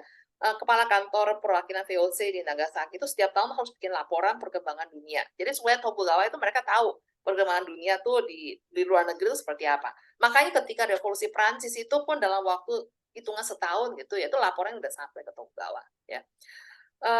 Jadi kemudian di kantornya itu ada orang yang bekerja di kantor Belanda gitu ya, dagang Belanda di Nagasaki itu orang dari ya pokoknya orang yang dibawa oleh orang Belanda gitu ya. Nah Belanda itu Protestan ya, jadi mereka musuhan sama Portugis. Ya musuhan. Jadi mungkin tahu ya kalau di Eropa itu Katolik dengan Protestan itu berantem ya. Ya maksudnya bisa saling membunuh gitu. Nah itu di dalamnya ada seorang yang berasal dari daerah yang sekarang namanya Jerman. Jerman itu bukan negara baru ya, dulu nggak ada negara Jerman. Jadi Jerman dengan Belanda kan bahasanya mirip-mirip ya. Jadi, nah orang itu kebetulan dia dokter, makanya dia jadi dokter gitu yang kerja untuk VOC, kemudian ditempatkan di Nagasaki. Terus dia tuh menulis, jadi kan dia ikut kapal VOC gitu, dia ke banyak tempat, ke Siam gitu ya, yang sekarang jadi Thailand, ke banyak negara termasuk ke Jepang gitu ya, dia juga datang, kemudian dia mencatat ya, jadi satu buku, jadi sebenarnya catatan perjalanan dia ke timur gitu ya. Salah satu babnya tuh tentang Jepang ya. Kemudian dia kasih judul ya, penjelasan ya mengenai kebijakan pemerintahan Jepang yang melarang orang Jepang pergi ke luar negeri dan melarang orang asing luar negeri datang ke Jepang dan manfaatnya bagi masyarakat Jepang. Ini judul bab ya. Nah, ketika kemudian di tahun 1800, 900 artinya udah menjelang restorasi Meiji kan, rejim Tokugawa udah akan berakhir gitu kan ya. Nah, waktu itu udah banyak orang nih kapal-kapal asing tuh udah berdatang ke Jepang, jadi pemerintah Tokugawa tuh merasa, wah kita nggak tahu apa-apa tentang dunia luar gitu ya. Jadi pemerintah Tokugawa kan mengizinkan orang Jepang, sebagian orang Jepang tuh belajar bahasa Belanda. dengan tujuan mereka harus diberi tugas menerjemahkan buku ya, dokumen dari bahasa Belanda ke bahasa Jepang gitu ya, kayak laporan gitu. Nah ini kemudian ada buku yang ditulis oleh orang Jerman tadi ya, namanya saya lupa, ada catatannya. Terus disuruh terjemahkan. Nah dia terjemahkan, terus penerjemahnya ini so tahu nih ya, penerjemahan judulnya panjang banget gitu ya. Akhirnya saking kesel dia ganti, dia coret, nggak usah terjemahkan secara apa dengan apa adanya harafiah, ya. Diganti apa tuh enggak? Sakokurong. Ya, dan dia diganti Sakokurong terus dia isinya dia terjemahkan kemudian diajukan ke petinggi di Tokugawa. Pakai petinggi Tokugawa begitu baca ya baru sadar, oh jadi kita sekarang lagi sakoku ya. Ya, jadi sebetulnya sejak itu ya gara-gara ya terjemahan yang secara sangat apa ya sangat mungkin tepat juga ya sangat pintar gitu lah ya. Makanya pemerintah Tokugawa jadi merasa oh kita lagi sakoku gitu ya. Sebenarnya dari situ. Ya, pemerintah Tokugawa sendiri tidak pernah mengeluarkan suatu kebijakan yang secara terang-terang menggunakan istilah sakoku. Ya, sakoku itu pun istilahnya yang baru diciptakan oleh seorang penerjemah. Gitu ya. Jadi makanya penerjemah itu sebenarnya pekerjaan sangat kreatif gitu ya. Kena gitu ya. Dan itu udah menjelang akhir zaman Tokugawa. Nah, kemudian satu lagi sakoku itu orang Cina dan orang Korea itu nggak termasuk. Karena sebetulnya melarang orang asing itu sebetulnya cuma karena takut ya terhadap ancaman Katolik. Ancaman agama Kristen gitu ya. Ya. Nah, kemudian kalau kita lihat ini tadi pertanyaannya menarik ya. Kalau kita lihat Jepang gitu ya. Ini ya. Pemerintah Edo kan di sini di sini ya. Pemerintah jadi para daimyo ya. Orang-orang di sini para penguasa di Jepang bagian utara memang cenderung lebih setia pada Tokugawa. Ya. Sedangkan orang Osaka tuh benci banget ya dengan Tokugawa karena mereka merasa tuan mereka itu ya yang mereka agung-agungkan itu Toyotomi Hideyoshi. Sedangkan Tokugawa kan mengkhianat terhadap Toyotomi kan merebut ya lahannya gitulah ya. Terus kemudian orang-orang di sini Jepang bagian sini Jepang bagian barat sebetulnya mereka nggak seneng ya. Tidak senang gitu pada rejim Tokugawa. Dia merasa ya pokoknya mereka merasa dirinya lebih hebat gitu ya. Jadi makanya yang paling cepat gitu ya untuk bangkit gitu melawan Tokugawa itu adalah orang-orang Jepang bagian barat. Sedangkan yang bagian timur itu adalah dekat ya dengan Edo, kemudian memang orang-orangnya lebih konservatif ya. Jadi mereka lebih setia pada Tokugawa. Dan setelah restorasi Meiji kan sebenarnya perebutan kekuasaan ya. Tokugawa kalah. Yang kalah itu berarti salah. Hai, kira-kira seperti itu Farisang. Baik, Semoga terima kasih banyak Bu atas penjelasannya. Ya, yang lainnya gimana? Yudasang, ada pertanyaan? Sensei izin bertanya, Sensei, terkait pemindahan ibu kota yang di awal-awal itu ya dari daerah Nara gitu ya, dari daerah di bawah Kyoto ke Kyotonya itu sendiri gitu ya.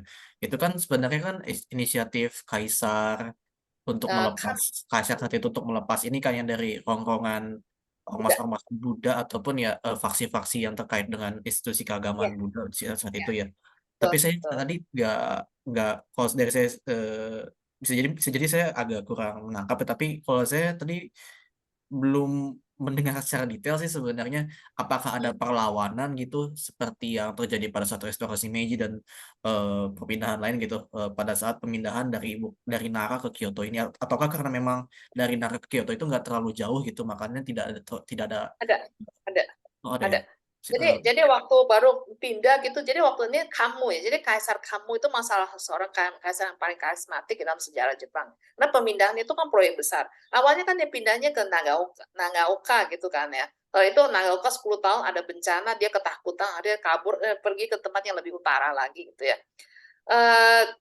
Jadi waktu dia mau pindah, jadi dalam istana itu sendiri biasa di mana-mana namanya suksesi itu pasti ada kubu yang menentang. Kubu yang menentang itu adalah kelompok orang-orang yang punya kepentingan di Nara atau punya hubungan dekat gitu ya dengan orang-orang yang punya basis gitu di Nara. Makanya di awal zaman Meiji kan sebetulnya pernah terjadi suatu peristiwa ya, insiden Kusuko.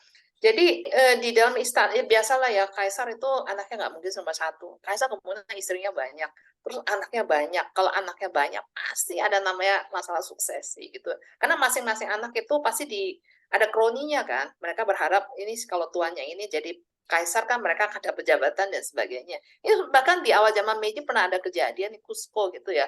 Jadi ada kaisar, ini persisnya silakan baca, ini complicated banget. Intinya ada perempuan gitu, Fujiwara gitu ya, yang dekat dengan seorang pangeran ya mungkin ya, pangeran atau mantan kaisar gitu ya. Dia tuh sampai membuat konspirasi ya supaya ibu kota itu dipindahkan kembali ke Nara. Ya, tapi ini gagal. Ya, artinya peristiwa itu ada. Nah, kemudian terkait dengan institusi Buddha gitu ya. Jadi kaisar kamu ketika memindahkan ibu kota ya ke Heiangkyo gitu ya. Itu dari awal dia udah bikin peraturan yang tegas gitu ya. Tidak boleh membangun kuil Buddha di tengah kota. Ya, kuilnya tuh semua harus bangun di luar kota di atas gunung. Makanya ketika di zaman Heian gitu ya, pertama jadi dua kuil yang besar, sekte besar itu satu Hiezang gitu ya. Hiezang itu apa ya? Sekte apa lupa. Jadi satu Hiezang, satu lagi Koyazang gitu ya. Ada dua sekte, dua-duanya di atas gunung. Jadi awalnya itu memang di dalam kota tidak boleh dibangun kuil Buddha karena ya takut intervensi gitu ya. Tapi ya setelah itu ya memang dilanggar terus ketika terutama setelah era ini kan zaman Kamakura itu kan muncul sekte agama baru, agama Buddha baru gitu ya. Seperti Nichiren misalnya, itu kemudian mereka membangun kuilnya banyak sekali ya di dalam kota Kyoto. Ya. Ya, kalau itu kan memang sejarah gitu, itu kan udah lebih dari 1000 tahun yang lalu, berarti catatannya kan minim gitu ya. Kalau ketika pemindahan dari Kyoto ke Edo itu, wah itu luar biasa, itu sama bangsa dipelototin gitu ya, diikutin terus, wah itu kaisar jangan sampai kabur, bukan kabur dibawa kabur, karena kaisar itu nggak bisa apa-apa ya, usia 15 tahun ya kaisar Meiji. Jadi mereka tahu kaisar itu sebetulnya cuma boneka gitu ya. Jadi tapi kalau bagaimanapun juga nama ibu kota itu jadi ibu kota karena kalau kaisar tinggal di situ. Kalau kaisar udah nggak tinggal di situ, ya udah bukan ibu kota lagi. Ya, terus terkait dengan kuil Buddha gitu ya. Kuil itu ya, saya kira sama seperti mungkin masjid ya di kota-kota di Indonesia atau di Timur Tengah atau gereja katedral di Eropa. Itu simbol kekuasaan. Makanya di mana ada penguasa duniawi itu biasanya mereka membangun tempat ibadah yang megah untuk menunjukkan bahwa mereka tuh hebat gitu. Nah, makanya kenapa di Kyoto itu banyak, di Nara juga banyak ya. Nah, kalau banyak kuil-kuil bangunan agama gitu yang besar ya, orang dari mancanegara, maksudnya dari berbagai daerah itu kemungkinan besar mereka datang gitu ya untuk sembahyang gitu ya. Dan kalau sembahyang atau ziarah gitu, jadi perjalanan religius ya. Dan biasanya kalau perjalanan religius orang pasti royal gitu ya, belanja, they spend gitu ya belanja. Makanya kota Kyoto tuh perdagangannya maju. Ya, itu juga sebenarnya di Jakarta saya kira juga gitu ya. Mungkin kalau kalian mungkin pernah dengar ada orang dari, mohon maaf ya, dari daerah yang jauh dari kota besar di Indonesia tuh datang ke Jakarta untuk lihat Monas. Kita mas. Kalau untuk orang Jakarta, Monas apaan? Nggak ada apa-apanya. Tapi kalau untuk orang-orang yang tinggalnya tuh di daerah yang jauh dari kota besar, lihat Monas itu sesuatu yang luar biasa ya. Jadi makanya itu semacam ya perasaan gitu lah orang-orang dari daerah. Kalau misalnya Kyoto masih di ibu kota, maka banyak orang datang. Ya istilah kasarnya buang duit gitu ya. Itu akan sangat menguntungkan bagi Kyoto. Lain lagi ceritanya kalau Kyoto udah bukan ibu kota lagi. Ya, tapi Kyoto itu setelah udah bukan ibu kota lagi itu benar-benar anjlok gitu ya. Tokyo yang berkembang pesat. Terus pasca Perang Dunia Kedua tuh benar-benar jatuh miskin. Karena jatuh miskin, Amerika ingin bantu Jepang gimana pulih kembali masuk kota-kota. Akhirnya Amerika bantu gitu membenahi sektor pariwisata di Kyoto ya. Dibenahi sedemikian rupa sehingga sekarang menjadi salah satu pusat pariwisata, destinasi pariwisata kan di Jepang. Hai, ya kira-kira seperti itu Yuda-san. Ada yang mau ditanyakan? Sudah cukup terjawab. Jadi intinya tadi walaupun nggak sebesar kayak pas zaman restorasi Meiji itu tetap ada intrik gitu ya Sensei. Ya, Ada intrik pasti perlawanan ada. juga ya dari internal. Apalagi di istana tuh ya. urusan dengan kekuasaan ya. Itu mau dapat. Ini nih Cusco incident ini dalam Ya. bahasa Indonesia ya kayaknya ya. Iya, bahasa Indonesia soalnya. Hai, silakan Widi-san. Ya. Oh, ini malah mantan kaisar ya. Maaf. Mantan kaisar itu bisa dihasut ya oleh perempuan yang dekat dengan dia supaya dipindah balik lagi ke Nara gitu. Cuma dikasih nama Kusuko. Kusuko kan nama perempuan ya, nama ya pacarnya gitu ya. Sebetulnya ada istilah insiden itu ya, nama mantan kaisar. Tapi kalau kayak gitu kan jadi mantan kaisarnya itu kayak gimana gitu ya, malu-maluin ya. Jadi ada nama orang lain, nama si perempuannya yang dipakai. Hai, Widisang, silakan Widisang. Ah, Ada yang ingin tanyakan?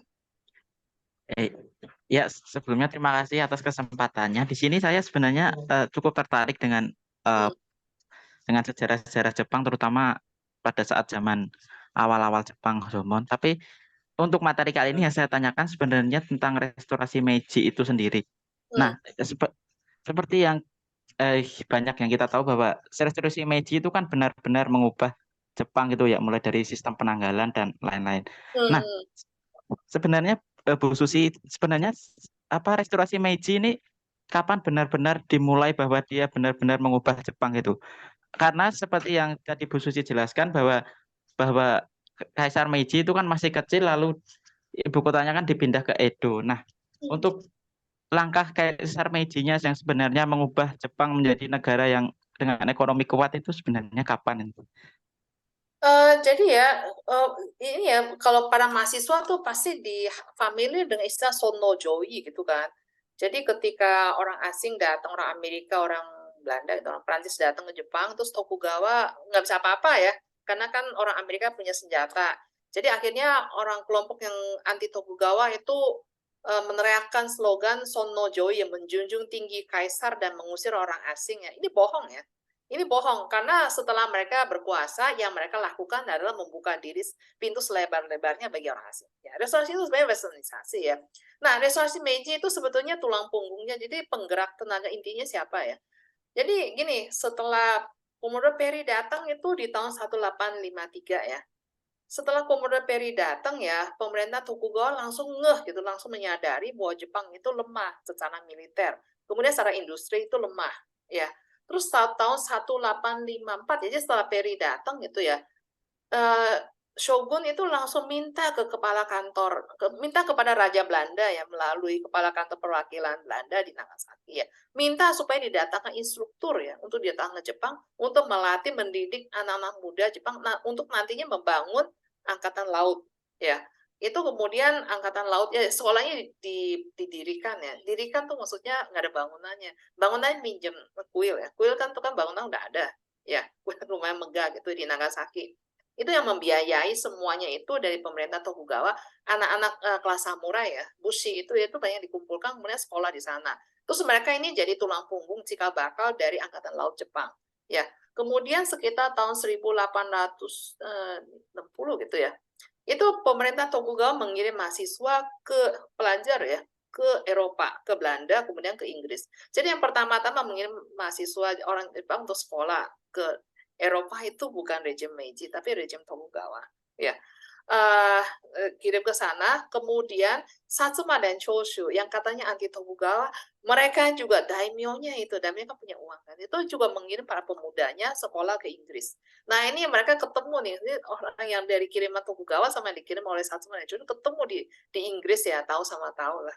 Kan waktu itu Tokugawa itu masih memberlakukan ini kebijakan melarang orang Jepang keluar negeri. Ya, tapi yang dikirim oleh Tokugawa tuh oke, mereka tuh resmi ya. Sedangkan yang dikirim oleh Satsuma dan Choshu itu ilegal. Ya, kalau ketahuan tuh ilegal ya. Terus ya, tapi begitu sampai di Inggris pas ketemu ya tahu sama tahu lah ya. Mereka tuh yang itu mereka pakai ini menyelundup lewat pakai kapal Inggris. Jadi mereka pura-pura apa kita naik ke kapal Inggris terus begitu berangkat udah terus kan biasanya menuju ke Shanghai itu sudah dari Shanghai ganti apa ya kapal gitu menuju ke Inggris ya. Jadi mereka ada sekolah, ada berapa rombongan, 2 rombongan gitu ya. Kemudian yang sekolah, kemudian Expo ya, Expo di Paris dan di London itu orang rejim Tokugawa juga mengirim utusannya, ya. Nah, jadi ya mahasiswa murid-murid Jepang ya yang dulu jadi pejabat dalam rejim Tokugawa yang dididik dikirim oleh Tokugawa untuk sekolah ke Eropa.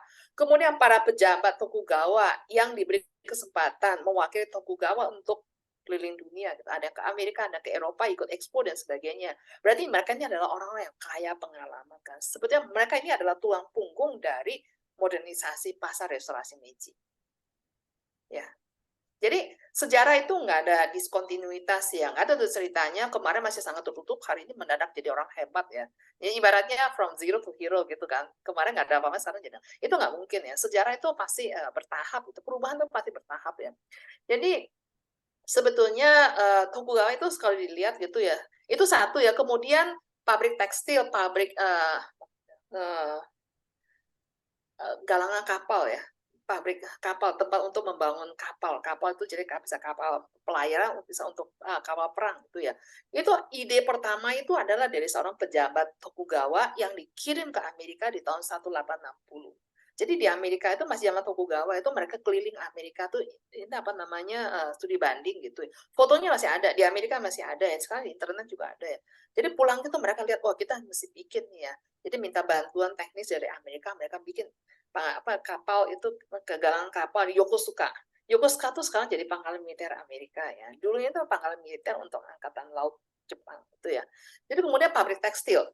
Itu juga ketika zaman Tokugawa itu pemerintah Tokugawa sudah deal dengan pemerintahan Prancis ya, Kaisar Napoleon ketiga itu ya, untuk meminta bantuan gitu mendirikan pabrik, kemudian mendatangkan teknisi untuk melatih buruh gitu ya, ya teknisi gitulah buruh gitu untuk mengoperasikan. Sebetulnya semua udah dikerjakan, tetapi baru setengah jalan, belum bernama mulai gitu ya, rejim Tokugawa jatuh. Dan setelah jatuh, ya itu proyeknya kemudian dilanjutkan. Ya, kemudian kalau kita lihat para petinggi di dalam rejim Tokugawa, rejim Meiji gitu ya, pemerintah Meiji, sebetulnya yang pengambil keputusan, pokoknya para pejabat tinggi itu sebetulnya semua adalah orang-orang yang sudah berpengalaman gitu ya, berhadapan dengan berurusan dengan orang-orang Barat ya, ketika zaman Tokugawa. Ya, jadi makanya ya waktu tahun 2018 ya, 2018 itu di Jepang tuh peringatan 150 tahun restorasi Meiji ya. Nah, uniknya di tahun 2018 di Jepang tuh banyak sekali terbit buku-buku hasil penelitian ya, yang intinya menyimpulkan restorasi Meiji itu suatu machiga gitu, suatu kesalahan gitu ya. Jadi misalnya para pahlawan restorasi Meiji itu sekarang banyak udah dicap teroris, pokoknya orang jahat, orang curang gitu ya. Dan memang Tokugawa itu sebetulnya udah banyak mereka lakukan ya. Cuma ya karena mereka kalah. Biasanya kan gitu kan, kalau kalah berarti salah. The winner takes it all gitu ya. Yang menang itu akan mengklaim semuanya adalah jasa saya. Ya ini sekarang yang coba orang Jepang itu mulai para peneliti kita melihat kembali, kayaknya sih selama ini pemahaman kita tuh keliru gitu ya. Begitu. Jadi di Jepang itu penelitiannya tuh orang aktif sekali, dinamis sekali ya, dan hasil penelitian baru itu ya menarik gitu ya. Kalau saya sih cuma baca reviewnya aja, saya kan nggak mungkin yang beli bukunya kan. Ya lumayan menarik ya, jadi masukan buat kita. Jadi jangan cuma dicekokin oleh dosen terus kita apa. Sebenarnya Anda nggak salah ya, dosen-dosen Anda itu sebenarnya kalau ditelusurin paling bukan ujung pangkalnya gitu. Itu semua dulu dicekokin oleh Nihonjin no sensei gitu, dosen orang Jepang yang datang ke Indonesia ngajar gitu ya. Kemudian bilang, ngajarin gini, gini, Jepang tuh gini, gini. Terus para dosen orang Indonesia kan, oh ya gitu ya, terus dicatat. Habis itu dia mengajar ke murid-muridnya. Terus murid-muridnya kalau setelah lulus jadi dosen, ngajar lagi ke murid-muridnya. Akhirnya ya, apa ya, kayaknya salah kaprah. Salahnya tuh direproduksi gitu ya. Padahal sebetulnya nggak begitu. Jadi kemajuan itu pasti bertahap gitu ya. Makanya kita juga nggak usah terlalu minder gitu ya sama orang Jepang. Orang Jepang tuh bisa berhasil ya sampai seperti yang kita lihat hari ini, prosesnya panjang ya, nggak cuma begitu aja. Terus kemudian satu lagi Ranggaku ya, saya kira ini mungkin di pembahasan tentang zaman Edo ya, di sejarah itu pernah dibahas. Ranggaku artinya Belanda gitu ya.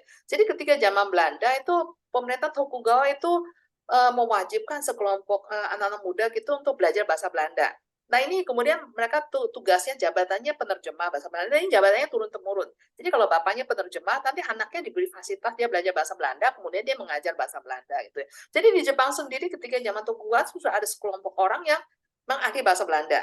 Nah sama seperti yang tadi saya sampaikan itu ya, kepala kantor perdagangan Belanda di Nagasaki itu diwajibkan setiap tahun menyusun satu buku laporan tentang perkembangan dunia. Itu tentu dalam bahasa Belanda, dan itu kemudian diterjemahkan oleh para penerjemah orang Jepang, kemudian diajukan ke Tokugawa. Jadi penerjemahnya ahli bahasa Belanda ada. Kemudian sejak Shogun ketiga ya tahun 1700-an ya kalau nggak salah gitu ya, Shogun ke-8 ya, buku-buku Eropa ya, yang selain buku filsafat dan buku agama gitu ya. Jadi agama Kristen itu momok gitu ya. Itu boleh diimpor. Jadi buku tentang ilmu kedokteran, ilmu astronomi gitu ya, itu boleh diimpor dan itu banyak diterjemahkan. Ya, itu terjemahan. Jadi itu sebenarnya juga yang menjelaskan kenapa setelah restorasi Meiji, Jepang itu dalam waktu yang sangat singkat itu sudah berhasil menguasai ilmu pengetahuan Barat. Ini sebetulnya cikal bakal itu adalah memang SDM gitu yang sudah dibangun ketika di zaman itu. Zaman Tokugawa. Maaf, zaman Tokugawa itu sama ya, zaman Tokugawa ya. Ya, jadi memang setelah restorasi Meiji itu kan apa namanya perebutan kekuasaan kan. Yang menang itu pasti ingin antusias, ingin mengklaim bahwa dirinya paling benar gitu ya. Dia benar, kemudian penguasa rejim yang lalu itu terkebelakang, kolot dan sebagainya, makanya harus disingkirkan. Makanya dia isokeme gitu ya, jelek-jelekin gitu ya. Padahal sebetulnya apa yang mereka kerjakan tuh sebagai besar sebetulnya melanjutkan ya apa yang sudah dimulai, dirintis ya oleh orang-orang ya orang-orang Jepang gitu ketika di zaman Tokugawa ini zaman itu. Ya, kira-kira seperti itu ya. Widisang, mudah-mudahan bisa puas dengan jawabannya Ibu Susi. Fadilah Sang, Fadilah Sang, bagaimana Fadilah Sang, ada pertanyaan? Ya, ada yang mau ditanyakan, Bu, mengenai Ya, silakan. mengenai pemindahan Kyoto ke Tokyo. Itu kan sebelumnya itu ditentang kan, Bu, oleh bangsa Kyoto. Ya. Terus setelah pemindahan ibu kota secara resmi itu, apakah ada penentangan lagi, Bu? Gitu. Mungkin Ya, tadi setelah saya kurang menyimak. setelah sudah dipindahkan ya nggak bisa lagi. Jadi bangsawan Kyoto, bangsawan kalau mereka tuh punya aset gitu, punya tanah disewakan. Jadi artinya ya orang yang nggak usah kerja tuh bisa hidup dengan mewah gitu ya. Setelah restorasi Meiji itu sebetulnya banyak orang-orang elit di zaman sebelumnya tuh jatuh miskin. Ya, jadi memang banyak yang tidak puas gitu ya dengan sebenarnya mereka tidak puas itu karena mereka merasa restorasi Meiji itu segerombolan orang-orang kelas bawah gitu ya. Kalau bangsawan kan sudah pemahaman itu bukan rasis, diskriminasinya tuh kuat banget ya, merasa dirinya lebih mulia dibandingkan dengan rakyat jelata. Betul tuh orang yang nggak punya jabatan, yang nggak punya budaya gitu, kira-kira gitu ya. Tuh kok bisa sekarang jadi penguasa tuh banyak memang nggak senang ya. Dan itu menurut yang saya baca tuh, saya banyak di antara mereka tuh nggak puas dengan restorasi Meiji, akhirnya banyak yang pindah gitu, ada yang pergi ke Amerika, merantau ke Amerika ya, nah nggak serap gitu ya tinggal di Jepang. Zaman dulu pun banyak yang luar negeri juga ya. Luar negeri bisa ya. Karena ketidakpuasannya terhadap pemerintah dalam pemerintah sendiri. Salah satunya jalurnya ini misionaris ya, karena misionaris dari Amerika tuh kan banyak datang ke Jepang. Jadi kalau orang Jepang yang masuk Kristen, misalnya kalau mau minta apa, misalnya mau sekolah ke Amerika atau apa itu lebih gampang difasilitasi. Baik, ya kira-kira seperti itu Fadilah Sang. Untuk yang terakhir dari adik-adik semua, apa yang bisa dapat kalian simpulkan dari pembicaraan hari ini terkait pemindahan ibu kota negara Jepang? Mungkin ada yang mau menyampaikan? Ada yang mau bicara? Mungkin dari saya boleh sih. Silakan. Ya, jadi kalau saya lihat sih dari apa yang udah dialami Jepang gitu ya, sebagai sebuah negara yang sempat mengalami punya track record perpindahan ibu kota ya dari zaman dahulu banget gitu ya. Yang saya lihat sih pasti yang pertama pasti ada konflik di dalamnya gitu ya. Entah itu konflik secara diplomatis bentuknya ataupun memang secara konfrontasi angkat pakai senjata gitu secara langsung gitu ya. Dan juga kalau yang saya lihat sih pasti ini kalau dari Jepang sih dia setiap ganti ibu kota tuh beberapa saat setelahnya tuh ada perubahan signifikan gitu baik secara budaya, baik secara ekonomi dan sebagainya gitu. Terutama pada saat kalau saya lihat sih yang Kyoto itu ya, yang dari Nara ke Kyoto itu kan pada akhirnya juga dijadikan tempat pilgrimage gitu ya, dan jadi pusat ekonomi yang berdasarkan wisata religi juga sebenarnya kan ya. Tapi poin utamanya sih yang saya lihat sih memang ada nilai plus gitu ya dari perpindahan ibu kota ya. Apabila memang kalau dilandasi dengan planning yang baik dan juga ya alasan-alasan logis gitu ya. Itu sih yang sekiranya bisa saya dapat dan sekiranya bisa saya pelajari dari track recordnya Jepang dalam memindahkan negara ibu kota negara gitu sih. Kalau begitu Sensei. Hai, terima kasih Yuda-san. Bagaimana? Parisang ada? Widi-san? Baik, izin Oh, silakan Widi-san ya. Hai. Mungkin kalau dari saya pendapat dengan Yuda-san tadi bahwa dari zaman dulu pun bahwa setiap permindahan ibu kota itu pasti ada satu di belakangnya pasti mengandung sebuah masalah yang cukup rumit. Juga menurut saya dari tadi bahwa di setiap ibu kota itu setiap permindahan ibu kota itu juga pasti ada sesuatu yang berubah pada negara tersebut. Jadi seperti tadi saat di Nara itu kan karena intervensi dari agama Buddha akhirnya kan berpindah sampai di Kyoto bahwa agama itu tidak boleh membangun kuil di Kyoto karena takutnya seperti yang di Nara tadi bahwa agama Buddha akan kembali mengintervensi. Nah, sebenarnya setiap permindahan ibu kota itu dari yang saya tangkap itu pasti ada mengandung pembelajaran dari ibu kota sebelumnya sehingga menjadi yang untuk ibu kota yang akan dijadikan ke depannya. Jadi seperti itu saja. Hai, terima kasih Widi-san. Parisang ada? Iya, Ya, silakan. kalau yang saya tangkap dari yang 1 jam ke depan tadi tuh ya pasti perpindahan suatu ibu kota di suatu negara pasti ada konflik ya dari yang hal yang dari sekte dari masyarakatnya maupun dari pemerintahnya itu sendiri gitu. Contohnya dari Nara ke Kyoto aja penuh kayak konflik dari pertimbangan dari agama Buddha maupun kayak kuil yang terjadi dibangun dari hasil konfliknya itu. Dari saya itu. Oke, makasih Parisang. Fadila-san? Saya cuma menambahkan sedikit saja, Bu. Iya, silakan.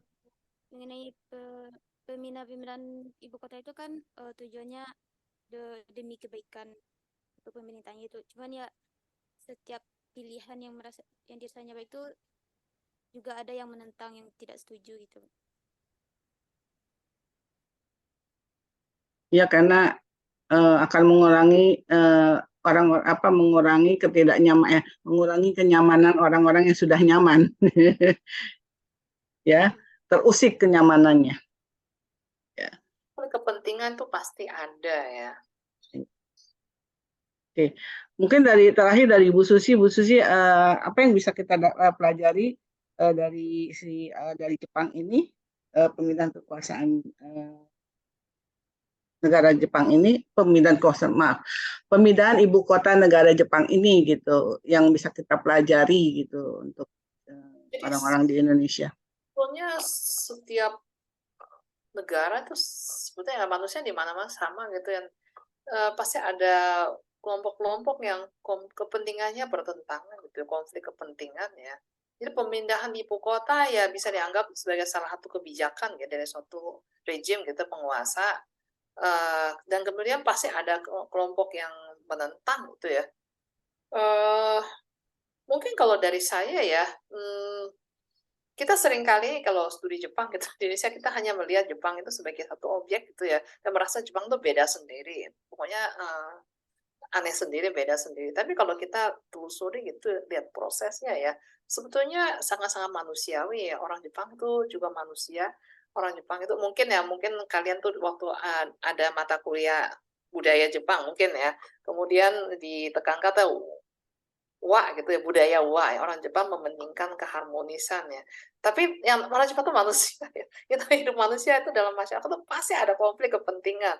Dan konflik kepentingan itu seringkali mengerucut gitu ya, sampai ya baku hantam gitulah, pokoknya saling membunuh gitu ya demi kekuasaan ya.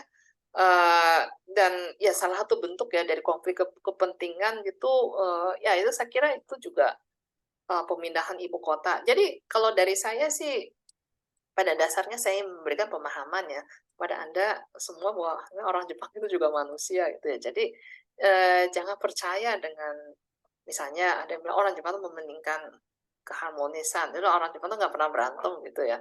Ya kalau udah pernah tinggal di Jepang tahu lah orang Jepang juga berantem. Tapi buat kita yang di Indonesia kayaknya banyak yang telan bulat-bulat gitu. Orang Jepang itu mementingkan harmonisan, nggak kayak orang Indonesia tawuran mulu gitu ya. Pada dasarnya nggak begitu. Tujuan saya tuh sebenarnya hanya ingin meyakinkan para mahasiswa bahwa orang Jepang juga manusia. Nah, orang manusia, jadi maksudnya sangat manusiawi ya. Jadi tidak perlu mendewa-dewakan.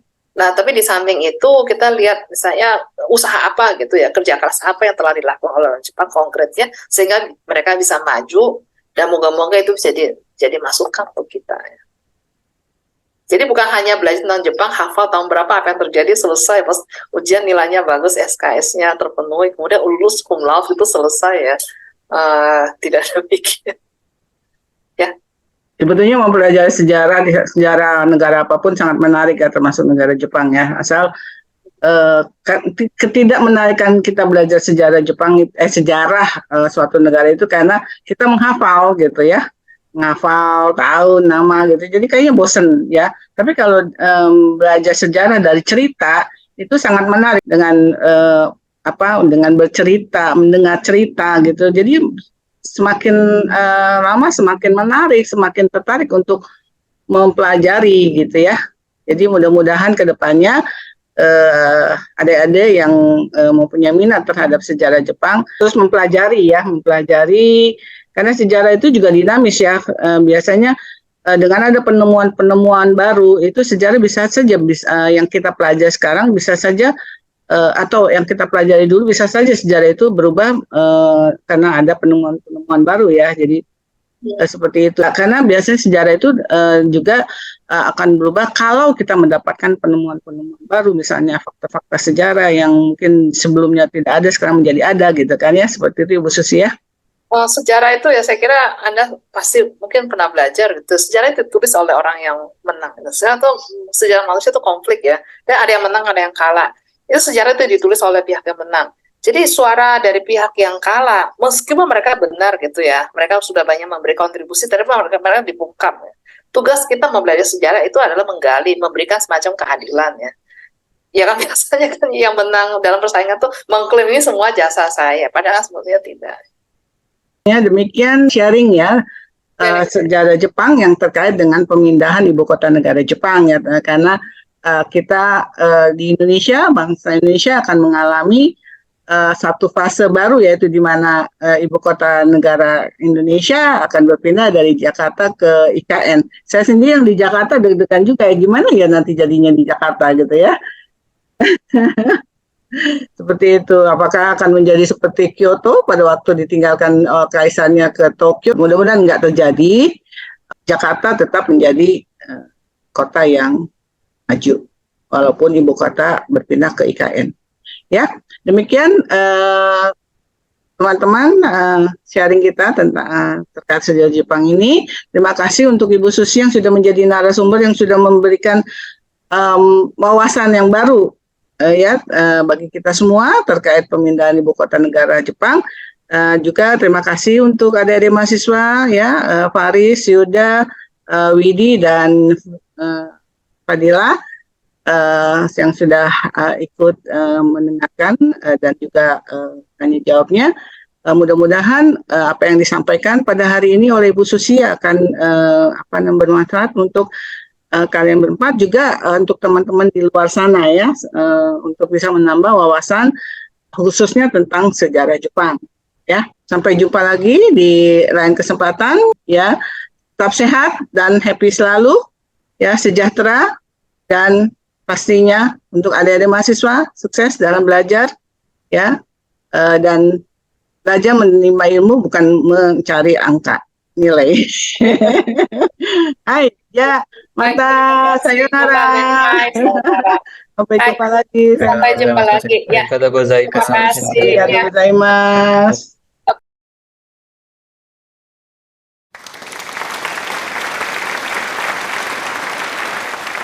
See